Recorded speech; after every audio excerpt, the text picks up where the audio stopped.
Thank you for joining us today. My name is David Stegemeyer. I am the marketing manager for our Gen CRISPR services here at GenScript, and I'm very excited to have Ryan Pawell joining us today. Ryan Pawell is the CEO at Indee Labs. He is a subject matter expert in biomicrofluidics, and he has been invited to present his work at various events organized by the White House Cancer Moonshot Taskforce, the Air Force Office of Scientific Research, Air Force Research Laboratory, National Institutes of Health, among many others.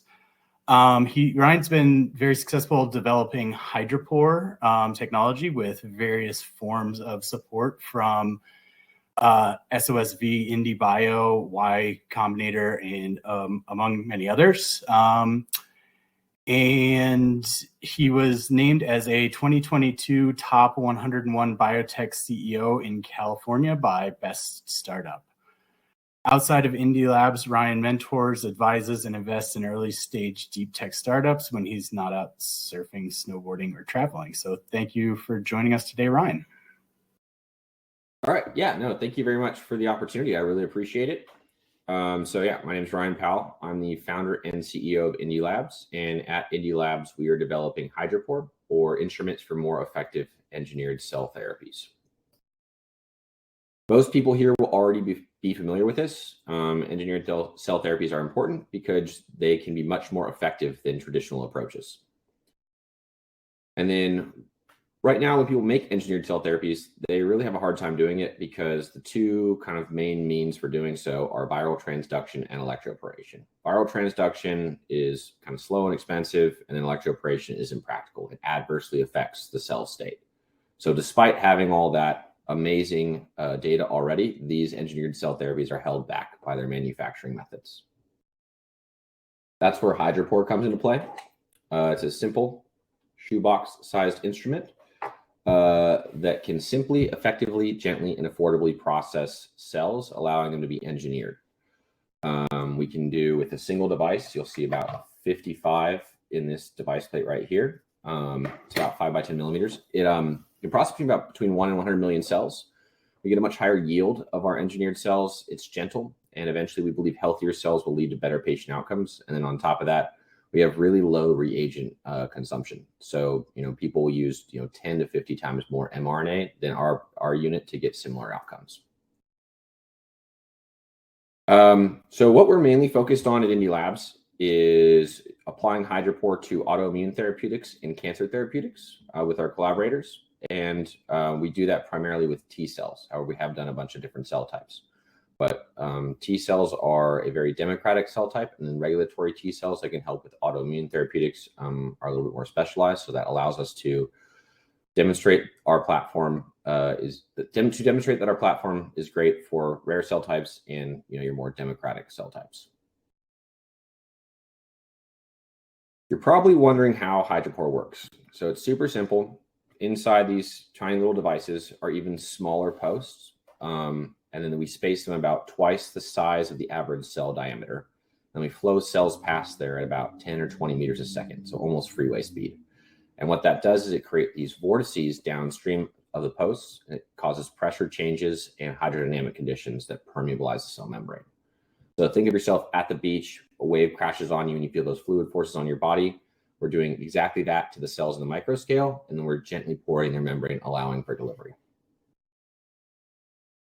Another important thing is we've already talked to the FDA, and this is not a medical device. So FDA approval is not required for what we're doing. We're tools for biologics manufacturing that goes into your workflows.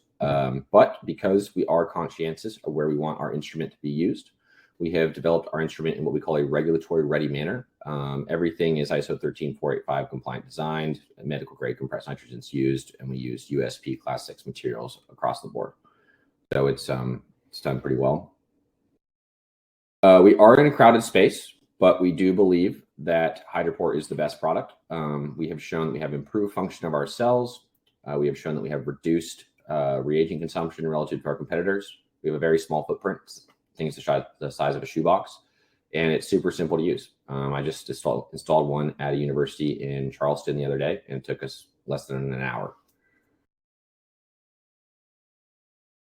We've got an awesome team. We've basically got a small team in our own lab who runs experiments every week, and then we collaborate with universities like UC San Francisco, Stanford, and MUSC, who have like amazing mouse models and constructs that have already developed, so we can prove our platform out for these specific use cases. We've also got some amazing advisors who kind of keep us going down the right path. And then also, if we need some extra help in like biomicrofluidics, we have people like Dino Carlo and Jeff Facer on our advisory board. Indee Labs, or Hydropore, is protected by a robust patent portfolio, and we have an exclusive supply agreement. Typically, when you manufacture microfluidic devices, it can take up to 12 weeks if you use semiconductor fabrication. And then we have a vendor who will provide them in 3 or 4 days with the same features and quality. So we're pretty excited about that. But now I think it's better if we dive a bit more into the science. So lentiviral and retroviral transduction is cumbersome and expensive, costs a lot of money, takes a lot of time, and then it results in therapeutic manufacturing times that are quite lengthy. The only other real commercial alternative right now is electroporation, and it adversely affects cells. Anyone who's electroporated cells knows that it doesn't work very well. It's effective, but not ideal. So we have developed Hydropore. We have had it independently verified for multiple cell types and constructs. We can deliver small molecules, mRNA, and gene editing complexes. And then we are currently working on optimizing our DNA protocols for T cells. But yeah, it's been this platform has been well validated at this point. And it's also a super practical workflow. So if you're used to doing electroporation, there's nothing different in terms of what you're doing. The only difference is you have more time because our buffers we use don't adversely affect the cells, and then you have more flexibility. So if you want to go down to 1 million cells in your processing workflow, you can. If you want to go up to 100 million cells in your processing workflow, you can do that also with the same exact chip. Now, these micro-fabricated devices, they're a bit different than cuvettes. What we have found is that we do have to justify how Hydropore works when you're using it for research use only. So if you are looking to process a lot of samples with a small number of cells in them, then it's a little bit more expensive. But once you get into the 50 to 100 million cell range, our prices are quite favorable. This is one of my favorite slides, actually. So we took a lot of time to figure this out, but on the left-hand side, you'll notice that the green bar, electroporation or nucleofaction, has really high efficiency. But in the middle, on the purple bar, you'll see our second generation platform has about half that.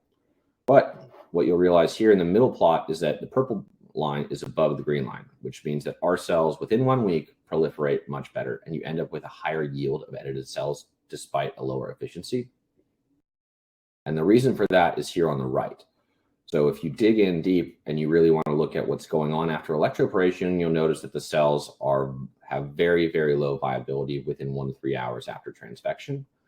And then because we are so much higher than them at that point in time, our cells proliferate much faster. So you get a higher yield.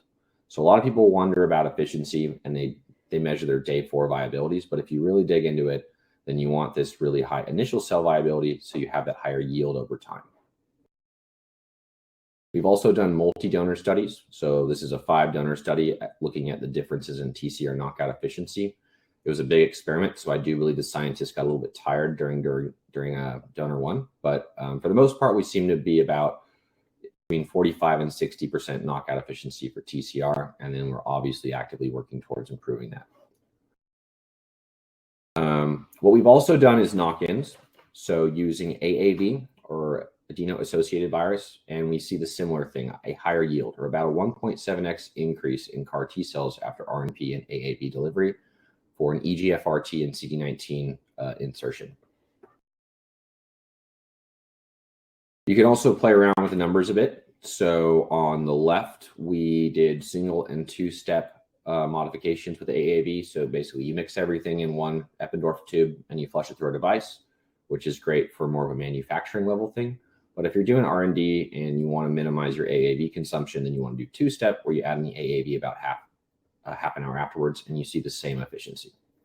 On top of that, we've successfully used Alt-R to modify or to steer things down the HDR pathway, resulting in almost 2x increase in efficiency. So we've shown that this platform can also be improved with things like that.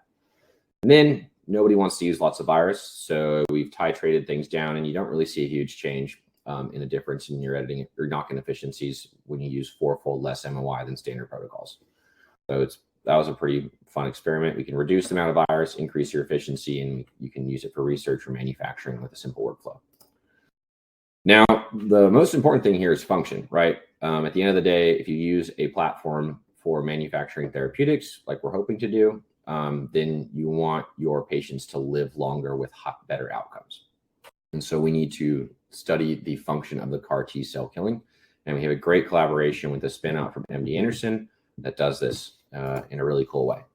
What they do is they put cells, so our CAR T cells and then the target cells, into these micro wells, and they study how they behave together. So here, sorry, wrong button. Here is a picture of our gene-edited CAR T cells in these microwells with our target NOM cells. So the orange ones are the target cells or the model cancer cells, and then the green ones are the CD19-directed CAR T cells. So their job is to go kill those orange cells. And what Cellcore's found was that we got significant synapse formation. So these CAR T cells are functioning. We also got tumor cell killing. So the tumor cells were lysed or effectively killed with our gene-edited CAR T cells and relative to nuclear affected cells. This is where things get pretty interesting, is what's called serial killing.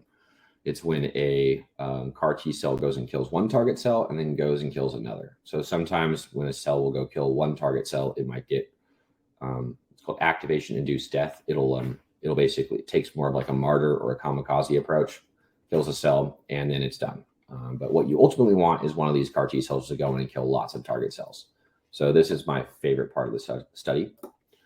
So we basically showed that serial killing reduces the probability for tumor cells. And around here, around the 3-hour mark, you start to see this red line dip below the blue line. The red line is hydropore, the blue line is electroporated cells.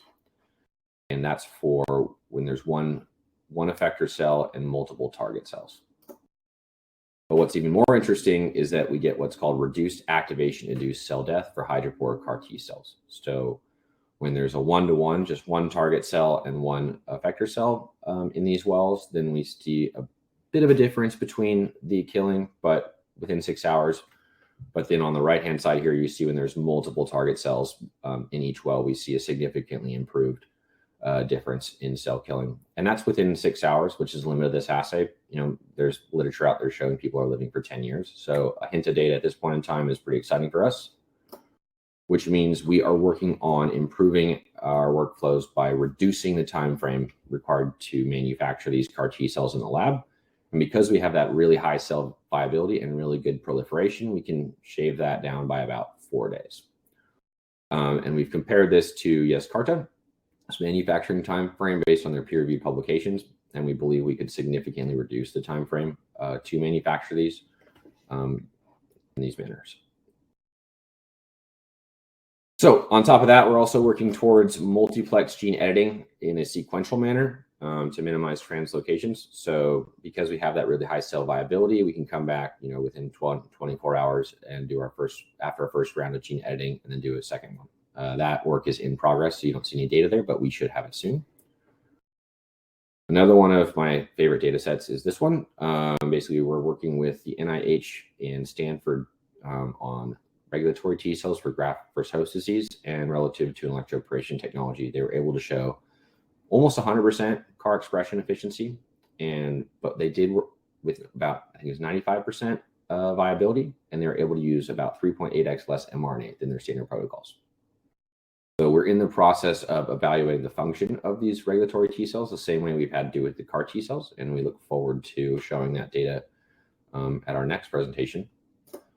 And then kind of on our technical roadmap is we've got 2 things we're focused on, biology and engineering. Basically, we're teasing out the biology. We're showing these cells have improved function, the CAR T cells and the regulatory CAR T cells, and we're hoping to show we have improved functionality so we can insert even larger genes into the genome. And then we'll look to verify those all the way through to mouse model studies for both autoimmune disorders and cancers. And then on the engineering side, we're super excited. We just got we're working with the NCI on scaling up our device for processing larger volumes of cells. So while the device is great for processing between 1 and 100 million cells, that's not really practical in the clinical and commercial environment. So we are very excited to continue that project, and we'll be making these, pinky nail sized devices a little bit bigger so they can process around, 1 to 3 billion cells. And we also publish all of our data. So if you want to read a bit more about our historical data, you can look into our open source publications on these things, and hopefully we'll have another one out there soon. So thank you very much for your time. I really appreciate it. And if you have any questions, let me know.